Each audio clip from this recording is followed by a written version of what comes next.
briller avec éclat est une réalité. Ne resplendiront que ceux-là qui auront compris qu'il faut s'élever.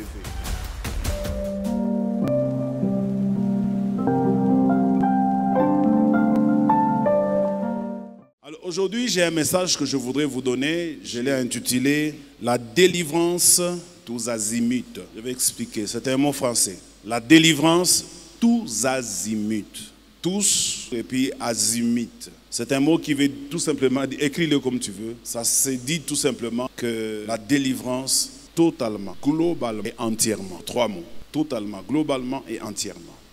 Donc je voudrais parler autrement dit de cette délivrance à ces trois niveaux, totalement, entièrement et globalement. Parce que nous avons constaté que beaucoup de gens aujourd'hui sont délivrés, mais pas totalement. Il y a des gens qui sont délivrés partiellement. Il est délivré dans un domaine, mais dans un autre, il n'est pas encore délivré. Il y a des gens, si lui il vous dit que moi, je ne sais pas mentir, c'est vrai qu'il est déjà délivré dans ce domaine-là, mais dans l'autre domaine, il est peut-être dans le mensonge, il est déjà délivré, mais dans l'impudicité, il est encore là. C'est une délivrance, mais qui n'est pas encore totale, globale et entière. Vous devez savoir que la délivrance n'est pas un état, mais la délivrance est un processus. On est délivré de manière progressive. On n'est pas délivré du coup et totalement, entièrement, une fois pour toutes. Jusqu'à ce que Christ reviendra, mais on ne sait pas jusqu'où on y arrivera. Mais au moins, ce que Dieu veut voir en nous, c'est que nous sommes dans ce processus-là. C'est que nous avons entamé le processus. Nous allons vers l'amélioration, vers la perfection. C'est ça la délivrance. Alors par conséquent, je voudrais aujourd'hui essayer d'aller dans 4 points qui vont me permettre à ce que je puisse exprimer cette totalité, cette globalité et cet entièrement de la délivrance, ou entièreté.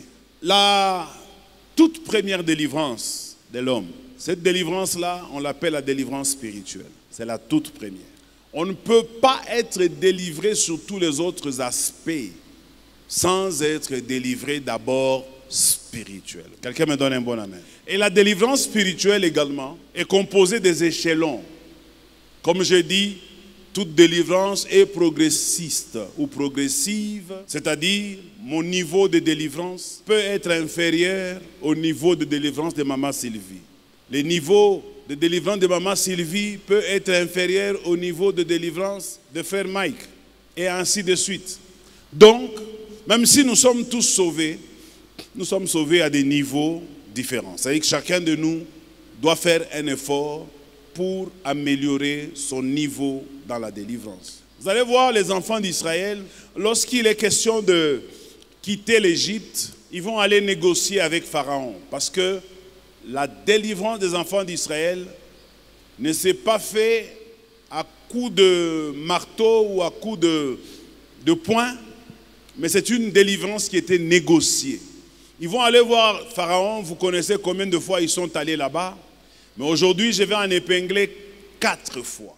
4 fois, c'est ce qui va constituer mes 4 points que je vais développer pour essayer d'atteindre mon thème qui est la délivrance tous azimuts. Azimut, avec Z. Les enfants d'Israël, par Moïse, sont allés voir Pharaon et arrivés chez Pharaon, ils ont demandé à Pharaon de partir. Et pour la première fois, Pharaon a résisté. Et Dieu a frappé l'Égypte de la première plaie. Je ne vais pas entrer dans les détails parce qu'on n'a pas beaucoup de temps. Mais Pharaon a encore résisté. Moïse a encore frappé une deuxième fois. Pharaon a encore résisté. Dieu apparaît à Moïse, il dit, va encore voir Pharaon une troisième fois. Je vais endurcir son cœur. Et Moïse va aller, il endurcit encore, Dieu endurcit encore le cœur de Pharaon. Une troisième fois, Dieu va frapper encore le peuple d'Égypte. De plusieurs manières. Il y a eu des sangs, il y a eu des poux, il y a eu des mouches. Mais ce sont les 4 dernières phases qui vont constituer nos 4 derniers points sur lesquels nous voulons parler aujourd'hui. Parce que ce sont les 4 derniers points qui ont constitué la délivrance d'Israël. La 6e fois, parce qu'on va aller comme ça, 6e, 7e, 8e, 9e. Non, non. 7e, 8e, 9e, 10e. Voilà. La 7e fois que Moïse est allé voir Pharaon. Après la plaie, Pharaon a accepté de libérer les enfants d'Israël. Mais à condition qu'ils n'aillent pas plus loin. On va lire ça avec vous dans Exode chapitre 8, le verset 27 et le verset 28. Notre bien-aimé Kankenza va nous lire. Nous lisons. Il leur dit, vous pouvez partir, mais vous ne partirez pas loin. C'est comme ça que s'opère la délivrance de certaines personnes. Il est déjà sorti, mais n'est pas encore allé loin. C'est comme ça qu'il y a des gens, quand vous le regardez, on dirait qu'il a un pied dedans, un pied dehors, parce qu'il n'est pas encore allé plus loin. Mais il y a d'autres personnes qui vont plus loin. Moïse a refusé d'aller à la distance que Pharaon avait souhaité. Aller simplement quelque part, et puis vous allez revenir, parce qu'il y a du travail ici. Lis. Nous ferons 3 journées de marche dans le désert, et nous offrirons de sacrifices à l'Éternel, notre Dieu, selon ce qu'il nous dira. Pharaon dit, je vous laisserai aller pour offrir à l'Éternel, votre Dieu, de sacrifices dans le désert. Seulement, ne vous éloignerez pas en y allant prier pour moi. Vous ne vous éloignerez pas en y allant prier pour vous. Donc, vous voyez, Pharaon commence à libérer les enfants d'Israël. Il leur dit, j'accepte, vous pouvez partir, mais ne vous éloignez pas. Et il y a beaucoup de gens qui sont comme des... Vous savez, quand une chèvre est attachée à une corde, il peut aller brouter dans les environs selon la limite de la longueur de la corde. Ça veut dire qu'à un moment donné, s'il veut aller au-delà, il sent que la corde le retient encore. Il y a beaucoup de gens qui sont comme ça. C'est comme ça que nous parlons aujourd'hui des gens qui sont limités. Limités dans tous les domaines. Sur le plan spirituel, sur le plan physique, sur le plan financier, sur tous les aspects, il y a beaucoup de gens qui sont limités. Il ne peut pas aller plus loin que ça. Vous allez voir quelqu'un d'autre, depuis qu'il est converti, il a essayé une fois de parler en langue, mais il n'a pas évolué. Cette langue-là, il restait toujours compter. Et puis, j'ouvre une parenthèse. Nous, quand on se convertissait, les gens, quand ils parlaient en langue, ils disaient toujours compter. Mais aujourd'hui, les gens ne disent plus compter. Ils ont maintenant des langues très bizarres. Hein? On dirait qu'ils parlent. La langue a évolué. Ou bien les gens ont appris une nouvelle langue. Quelqu'un me donne un bon amen. Nous parlions compter, meni compte.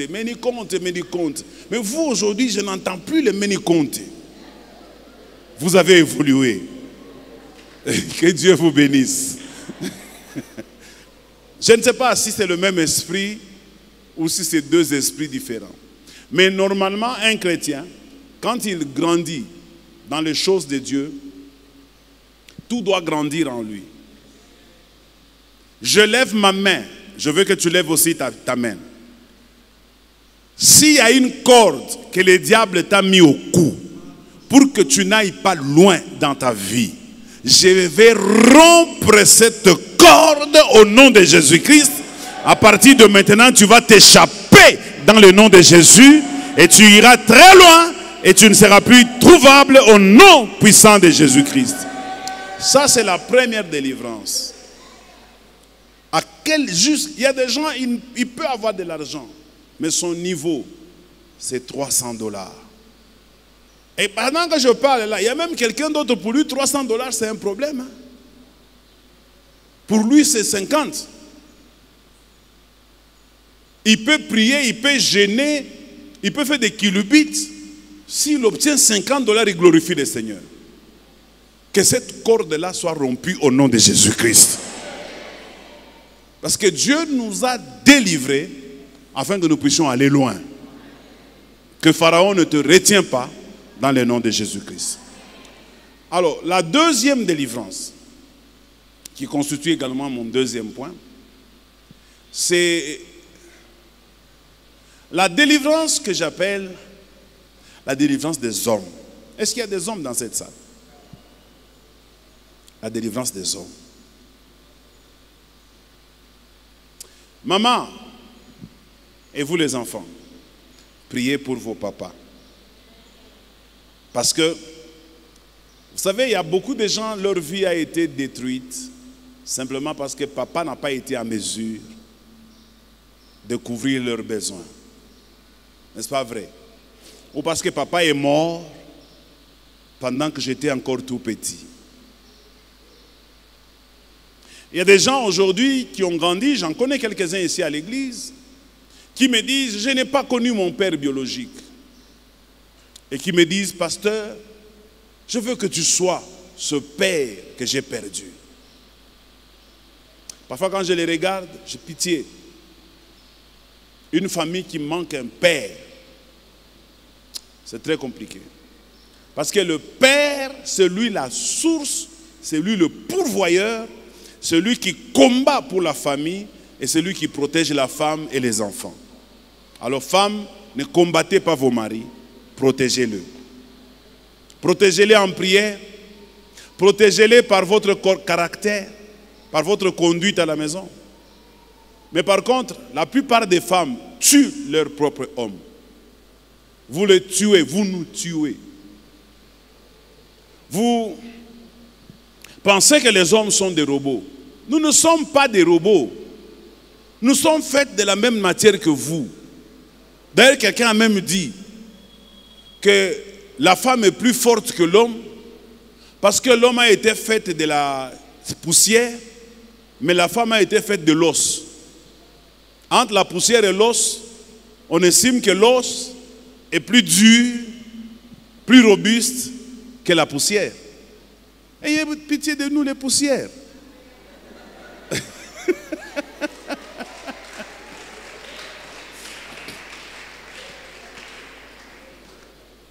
À la maternité, quand quelqu'un donne naissance à un prématuré, on dit toujours, quand c'est un garçon, c'est dangereux. Quand c'est une fille, il y a de l'espoir. Les prématurés filles résistent et vivent par rapport aux prématurés garçons. Si tu étais prématuré garçon et que tu as survécu, que Dieu te bénisse. N'avez-vous jamais constaté que dans la plupart des familles, ce sont les hommes qui meurent avant les femmes?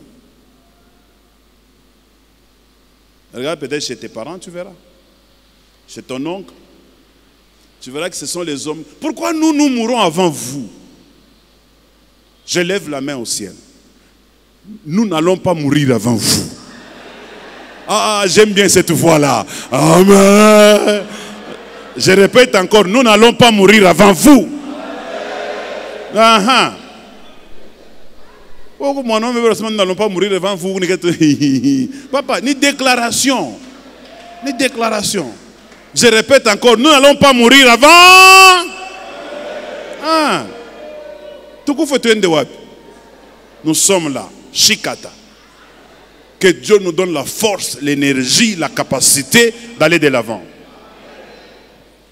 Quand le papa n'est pas là, la maman peut se remarier pour avoir un autre papa. Les enfants sont les seuls qui sont exposés. Priez pour vos parents, chers frères, qu'ils soient en vie. L'homme, il est celui, quand il est minuit, sa femme dort, mais lui ne dort pas. Il est en train de penser comment il va payer le loyer. Et puis vous les femmes, vous ne savez même pas à quel moment nous parler des problèmes. Utona bwana natoka tu kama ni mkaji au yeye bila revivre mkaji. Yeye anakimbia kukunyuma kwa muziki apite kwa kampepo. Dès qu'il entre dans la maison, toi tu es là comme Pharaon en train de l'attendre. Dès qu'il s'assoit seulement un peu dit chérie unipatie kwa nikuje kubukari. Anapama tu ntonge ya kwanza. Mama kwa repeat up. Non, ce n'est pas à ce moment-là qu'il faut lui parler des problèmes. Je vais quitter cette maison. Si mon problème n'est pas résolu ce soir, je vais quitter. Et puis les femmes disent toujours je vais quitter et puis elles ne quittent pas. Quand vous voyez une femme, elle dit tatoka, c'est faux. Autant avant elle kutoka Annette, papa, minaanza kutoka munyumba, wa kutoka na la kaka. Wewe mbele njo tutaka constater dégâts. Ba femme par exemple ba terroriste sana, je vous dis. Anezu kukuisha boule. Là je suis en train de parler des hommes. Quand vous rentrez le soir à la maison, la première des choses, prenez soin de vous. Allongez-vous, détendez-vous, respirez bien. Et quand on vous donne à manger, une bonne femme, la Bible dit, c'est celle qui bâtit sa maison. Mais une insensée la détruit de ses propres mains. Pas tout le temps mettre l'homme dans les querelles. À force de mettre ton mari dans les querelles à tout moment, la Bible dit, une femme querelleuse est comme la carie dans les os de son mari. Vous les femmes qui parlez beaucoup là. Donc depuis que mambo tshakuzantu inaisha, wewe inabakia yako. Oh munyumba omu, mimi nikusa kichwa, mimi abanishutukake, na kilato kinenipita, munyumba mishela na bei. Ma soeur, protège ton homme. Quelqu'un me donne un bon amen? Pour qu'une maison réussisse, il faut qu'il y ait un homme fort. Dans la maison, il faut qu'il y ait un homme, même si une femme peut avoir l'argent, mais s'il n'y a pas un homme fort, cette femme est toujours faible. Parce que l'homme, c'est, je ne sais pas comment Dieu a créé l'homme. Hein? Donc lui, c'est celui qui reçoit tous les chocs. Et c'est celui qui assure tous ceux qui sont derrière lui. Priez pour vos hommes. Priez pour nous. Pharaon va décider de libérer les hommes et de garder leurs femmes et leurs enfants. Je voudrais que tu refuses, toi papa, écoute-moi bien. Quand toi tu es délivré, n'accepte pas que ta femme reste prisonnière de Pharaon. Il y a beaucoup de femmes qui sont encore prisonnières de Pharaon pendant que leurs maris sont déjà chrétiens. Vous savez ce que j'ai constaté chez les femmes? Quand elles sont avec un mari païen, elles prient beaucoup pour que leur mari se convertisse. Mais dès que leur mari se convertit, elle devient païenne. Ce que je dis, je connais. Ma femme a commencé un tout petit peu les choses de Dieu avant moi. Elle allait chez les catholiques. À l'époque, moi, j'étais nul. Et puis, le jour que moi, j'ai donné ma vie au Seigneur, je me suis rendu compte que ma conversion était plus sérieuse que sa conversion. J'ai tout arrêté. Même mentir ici, je ne pouvais plus mentir. Même parler de mal de quelqu'un, je ne pouvais plus parler de mal. Pour moi, c'était une vraie conversion. Et j'attendais ça aussi de mon épouse. Mais j'ai senti que moi, j'ai été délivré plus rapidement et plus vite que mon épouse. Écoutez-moi bien. Je l'ai dit aussi le dimanche passé. Dans un couple normal, l'homme doit être spirituellement plus élevé que la femme. Et l'homme doit être à mesure de sauver sa femme pour bien l'encadrer. Les femmes sont très sensibles spirituellement. Si papa, vous n'êtes pas fort spirituellement, votre femme va faire de vous un vagabond spirituel. Il y a des femmes ici qui ont fait sortir leur mari de l'église simplement parce que c'est elle qui a des problèmes. Mais elle entraîne aussi son mari. Parce que quand une femme ne veut pas, elle met l'homme mal à l'aise. Refuse que ta femme te dirige. C'est toi le chef, c'est toi qui dois diriger la femme. Prends un peu de l'autorité et dirige ta famille. Quelqu'un me donne un bon amen. Il y a des hommes qui prient ici, mais leur femme reste à la maison. Vous la trouvez à la maison. Ma soeur, Nilina Onekan, Makaji na pite machiku. Non, non. Que les femmes s'élèvent dans l'église. Et nous les hommes, c'est notre responsabilité de prendre soin de nos femmes, de les retirer de là et de les amener aussi là où nous nous sommes. Quelqu'un me donne un bon amen? Si un homme s'est converti, il s'est converti pour de vrai. On va lire Exode chapitre 10, le verset 11. Non. Non. On a dit quoi? Non. Est-ce que je vais entendre quelqu'un dire non ici? Continue. Non. Allez, vous les hommes, et servez l'Éternel. Car cela c'est ce que vous avez demandé. Et on les chassa de la présence de Pharaon. On dit aux hommes, vous les hommes, allez dans votre désert là-bas pour servir Dieu. Laissez-nous les femmes. Laissez-nous les femmes. Cette réalité, elle est vraie jusqu'aujourd'hui. Pharaon préfère que les hommes aillent servir Dieu et que les femmes restent avec lui. Si un homme va servir Dieu et que la femme reste avec Pharaon, même cet homme-là, la femme peut le faire tomber. Vous savez que les grands hommes de Dieu, ce sont leurs femmes qui ont été des portes d'entrée par lesquelles Satan est entré pour détruire leurs hommes. Hein? Ève, ça vous dit quelque chose? Adam était un grand homme. Adam a vécu avec Dieu pendant longtemps.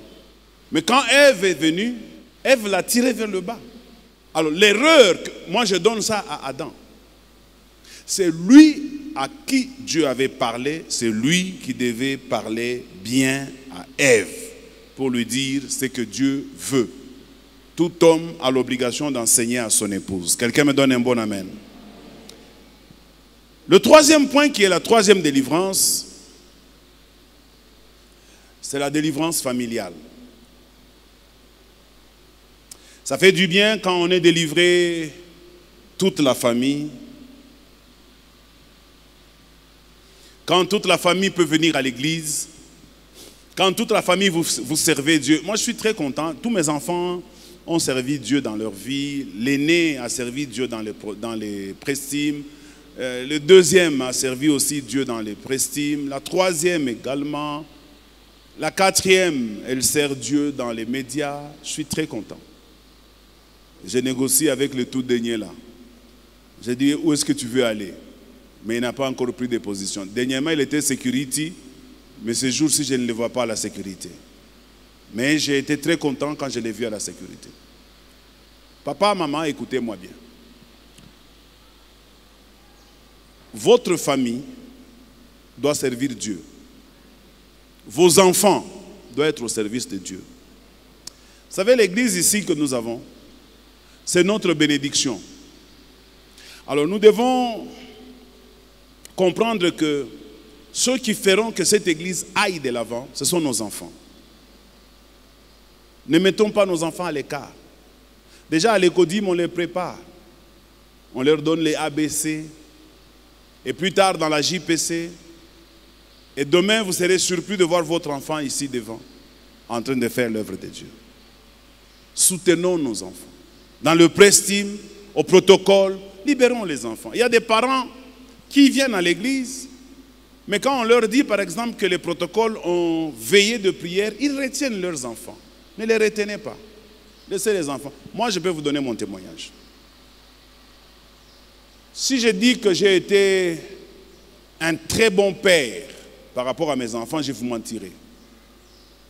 Parce que je n'ai pas suffisamment de temps pour mes enfants. Je suis tout le temps à l'église. Et je rentre toujours le soir.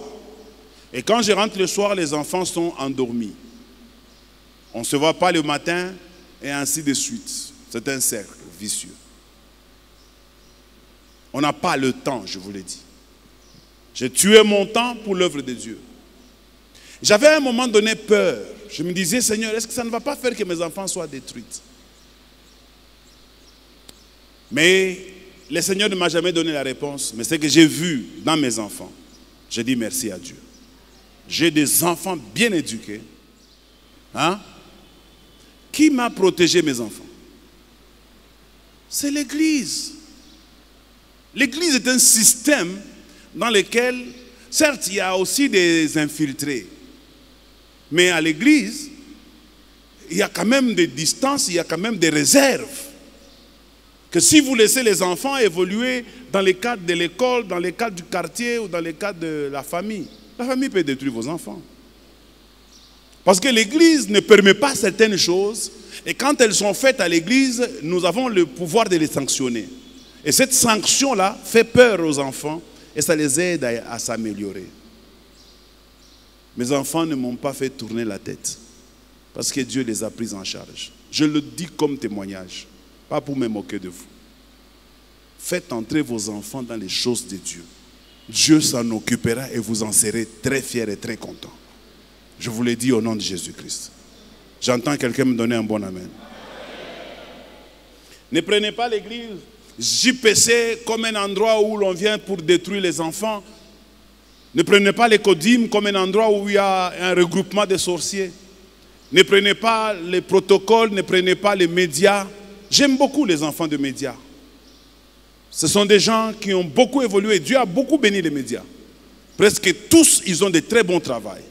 Et les médias, quand on fait des cotisations, ce sont des gens qui atteignent toujours le montant. Non seulement, ils achètent même des choses avec leur argent. Des choses qui font partie des choses de l'église. Et Dieu les a beaucoup bénis, je vous le garantis. J'aime bien ça. Et ces enfants-là grandissent. J'étais en train de faire un exercice avec les anciens de l'église. J'ai sorti les livres d'or pour voir le nombre de mariages que j'ai bénis. J'étais estomaqué. J'ai déjà mangé 4 livres d'or que j'ai bénis. 4 livres, fini. Premier livre, terminé. Deuxième livre, terminé. Troisième livre, terminé. Nous sommes au 4e livre qui est au milieu. Et ce livre-là, on l'a acheté en 2023, il est déjà au milieu. Avant la fin de cette année, on va les bouffer aussi, il va aller de ce côté-là. J'ai marié ici les enfants de personnes que le quartier ici traitait comme des prostituées. Nous avons la grâce de Dieu à l'église ici pour aider à vos enfants d'atteindre leurs objectifs. Quelqu'un me donne un bon amen. Des petites erreurs ne manquent pas. Mais ne nous appuyons pas sur des petites erreurs pour généraliser. Quelqu'un me donne un bon amen. Je vous ai toujours dit que les hommes, vous pouvez faire 1000 biens, 1000 bonnes choses, mais vous faites une seule mauvaise chose. Et ils tuent toutes les 1000 choses que vous avez faites. Ça, ce sont les hommes. Mais Dieu, au contraire, vous pouvez faire 1000 mauvaises choses. Vous faites une seule chose qui est bon. Ça annule toutes les 1000 mauvaises choses. C'est pourquoi j'aime Dieu. On peut acclamer pour lui.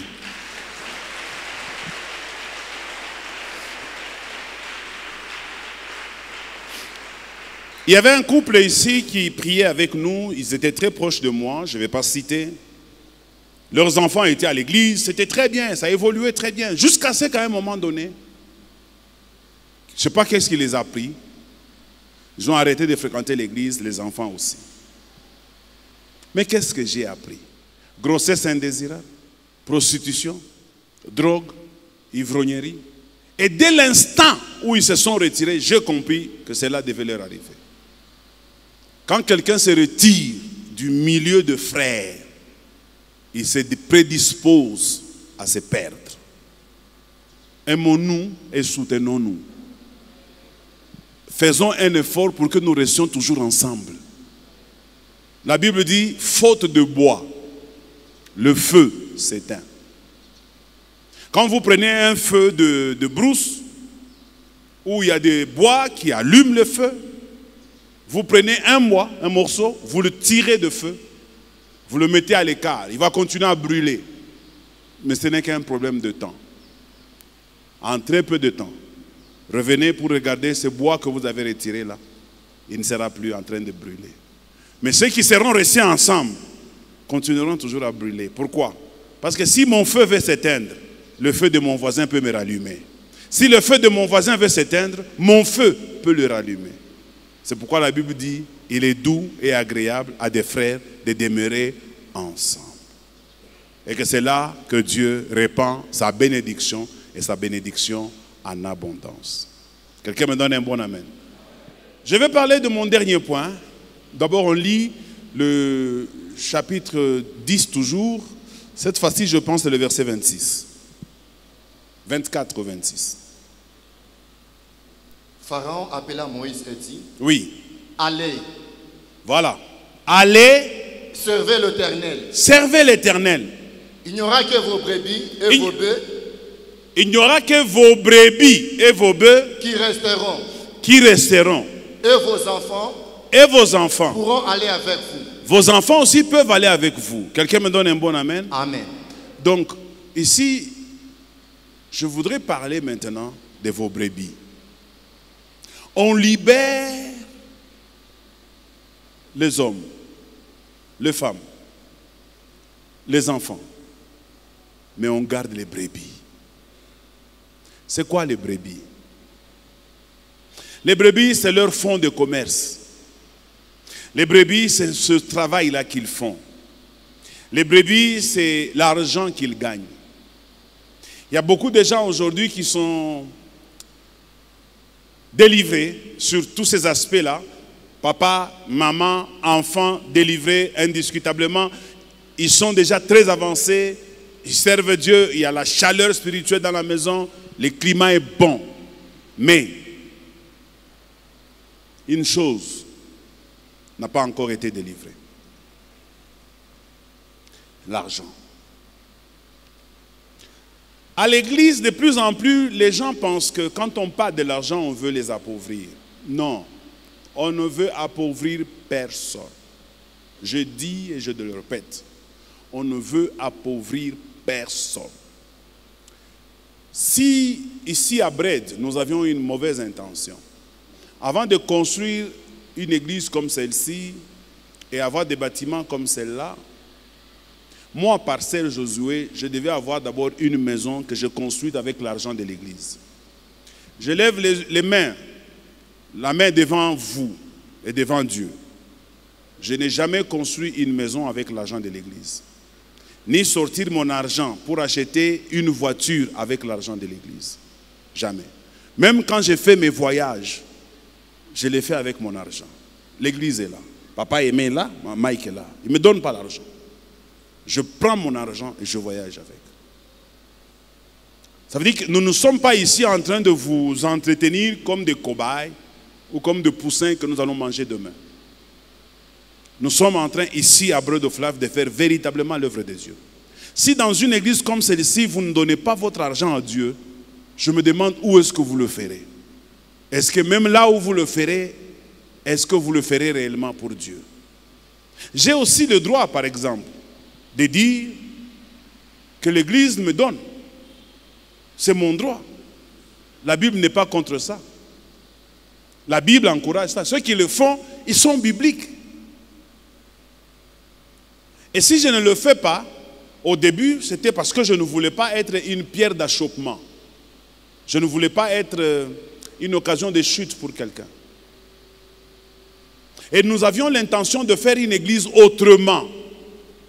C'était ça notre intention. Parce que nous savions que beaucoup d'églises se formaient comme des kiosques, comme des fonds de commerce des gens. Mais nous avions résolu de le faire autrement.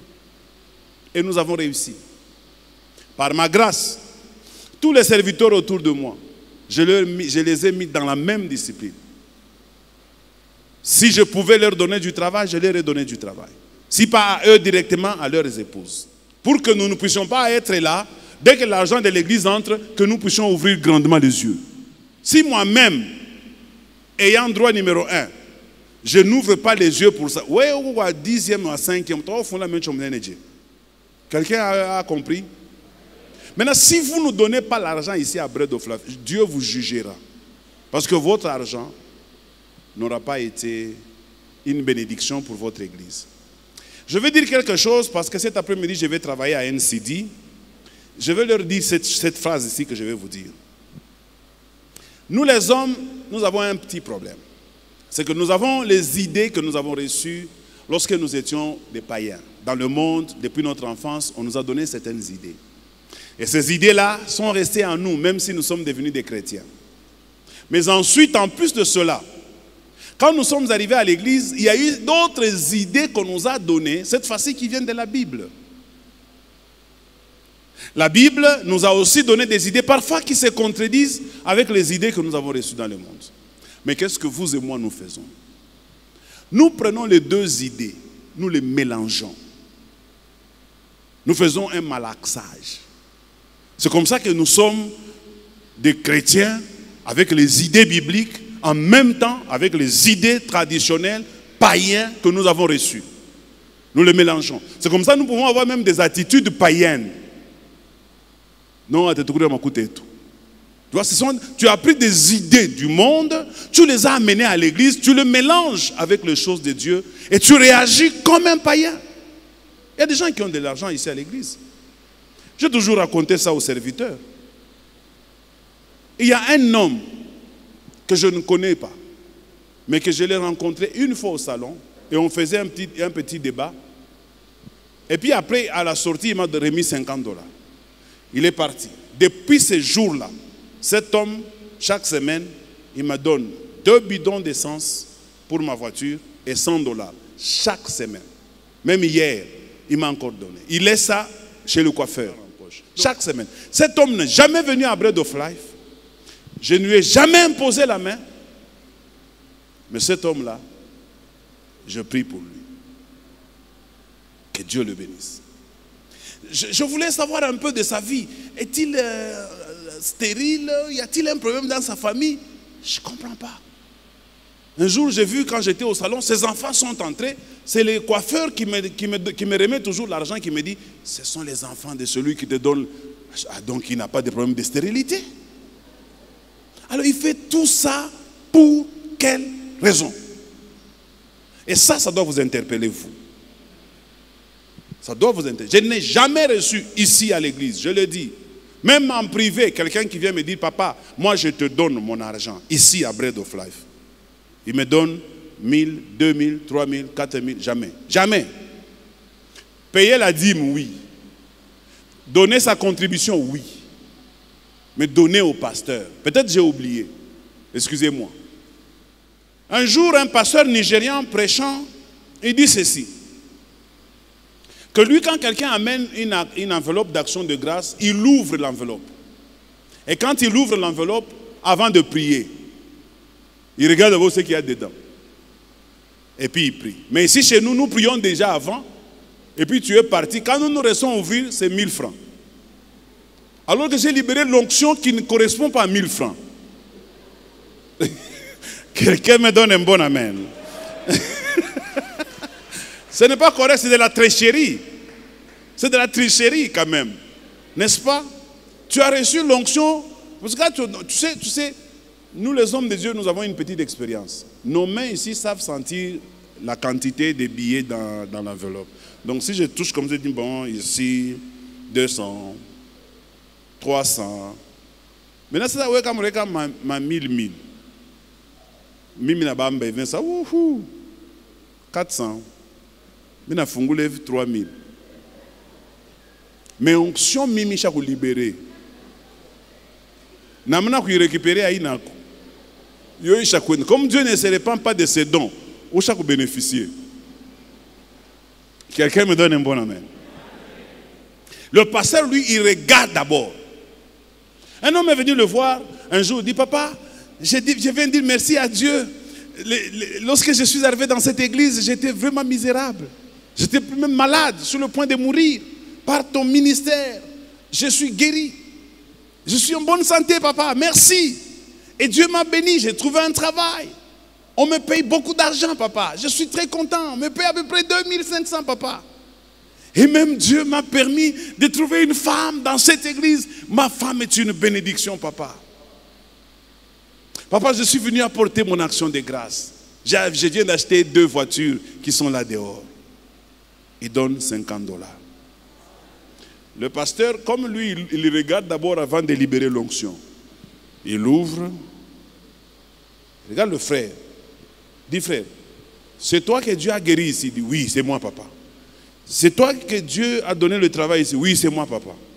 Frère, tu es venu ici malade. Dieu te donne le travail.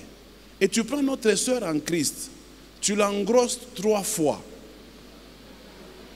Et puis, Dieu te donne voiture. Et à Dieu, tu viens donner $50. Le pasteur prie l'argent et dit, prends ton argent. Allez, sors ici. Je vois de temps en temps, il faut qu'on commence à faire aussi un peu ça. Parce que ce n'est pas correct. Tu vois quelqu'un, il achète une belle voiture dehors, il dit, pasteur, viens prier pour ma voiture. Tu vois, tu pries pour sa voiture et dans l'enveloppe, il y a $10. Bon, 10 mbele la voiture, il quoi? Au Chakuri, $10. Bon, n'est pas qu'avec tout le monde, tout le à tous francs autrement, tout la maison, tout. C'est comme ça que certaines personnes, en lieu et place de la bénédiction, je pense qu'ils ne reçoivent pas la bénédiction. Quelqu'un me donne un bon amen. Non, Mungu n'est pas bien. Dieu n'a tout consolé qu'à ça, moi. Je vous dis vrai. Oui. Dieu nous console. C'est qu'on a regardé ça, moi, on a dit, bataka kukuwa tout boule, batakuwa boule. Nous, on a besoin. Comme nous connaissons beaucoup ça, il y a béton. Alors, comme ça, nous avons mouché kota ba korubo, ba koube en charge. Est-ce qu'on peut acclamer le Seigneur?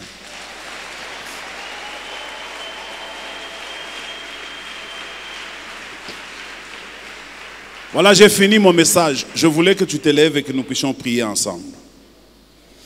Je veux que tu sois libéré totalement et entièrement. Vous savez, parfois, tu ne sais pas la personne que Dieu peut utiliser pour te bénir. Tu ne sais pas. Tu ne sais pas. Je veux que tu pries, que tu dises à Dieu, Seigneur, j'ai compris le message. Désormais, je vais traiter bien mon homme. Et l'homme aussi a l'obligation de bien traiter sa femme et ses enfants spirituellement.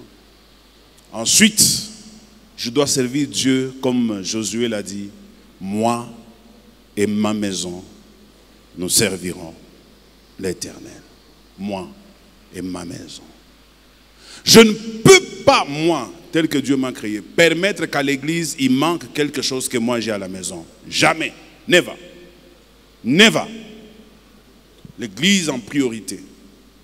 Faites cette prière-là.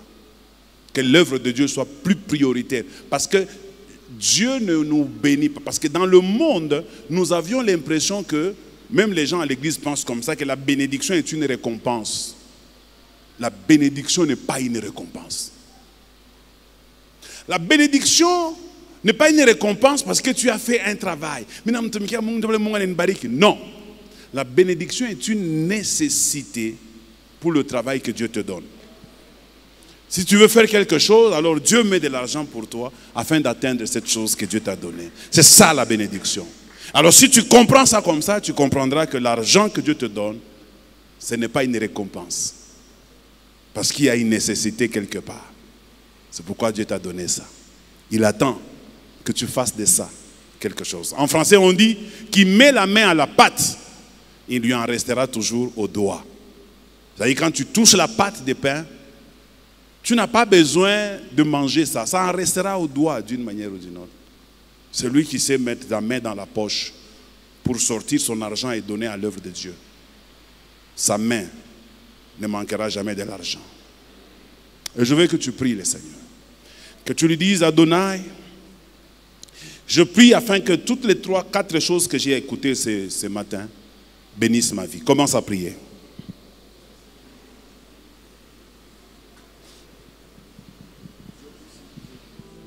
Adonai El Shaddai, voici arrivé à la fin de ce culte. Nous te bénissons pour tout. Mais davantage, nous voulons que tu nous bénisses d'une délivrance tous azimuts. Une délivrance globale, totale et entièrement. Nous voulons que nous ayons des hommes forts dans l'église et qui vivent longtemps. Des femmes fortes qui tiennent leurs hommes et qui soient de bénédiction pour leur famille. Nous voulons, éternel Dieu, que tu sauves l'église Bread of Life sur le plan familial. Que tu ne laisses pas le diable détruire nos familles alors que nous venons à l'église pour adorer le Seigneur. Nous prions dans le nom de Jésus-Christ que tu nous apprennes aussi à te donner ce que nous avons reçu de toi. À le donner soit à l'église, soit à quelqu'un. Parce que nous sommes tout simplement des canaux que tu utilises pour faire le bonheur aux autres. La Bible dit, si nous avons semé des biens spirituels dans votre vie, est-ce un problème si nous moissonnons vos biens temporels? Paul dit, nous enrichissons plusieurs. Et nous avons compris aujourd'hui que tu ne nous bénis pas comme une récompense, mais tu nous bénis comme un moyen pour le travail que tu attends de nous. Nous voulons, en sortant ce matin de ces cultes, que notre façon de comprendre les choses puisse changer. Notre façon de marcher puisse changer. Parce que c'est ça aussi le resplendissement à tous les niveaux. J'ai ainsi prié. Allons dans la paix du Seigneur. Que Dieu nous bénisse.